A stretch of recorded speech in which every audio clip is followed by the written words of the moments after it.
আল্লাহ পাক বলেছেন, ওয়াকিমুস সালাতা ওয়া আতুজ যাকাতা ওয়ারকাউ মা'আর রাকিঈন। নামাজ কায়েম করো এবং যাকাত প্রদান করো। প্রিয় ভাইরা, দেহের ভিতরে যতদিন প্রাণ থাকবে ততদিন নামাজ আদায় করতে হবে। নামাজ ছাড়া আমাদের কোনো উপায় নেই। অতএব যে কাজে গেলে নামাজের ঘাটতি হয়, নামাজের সমস্যা হয়, একজন মুসলমান হিসাবে আপনাকে সেই কাজ অবশ্যই পরিত্যাগ করতে হবে, সেই কাজ বাদ দিতে হবে।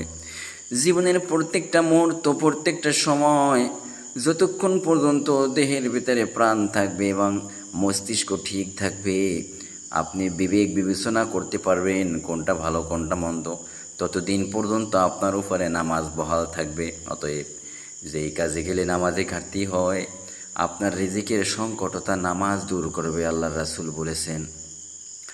অতএব যে কাজে গেলে নামাজে ঘাটতি হয়, সমস্যা হয়, সেই কাজ পরিত্যাগ করবেন অবশ্যই অবশ্যই অবশ্যই। কারণ যিনি আল্লাহ তাআলা আমাদের দেহের মধ্যে প্রাণ দান করেছেন, তিনি আমাদের রিজিকের ব্যবস্থা করেছেন।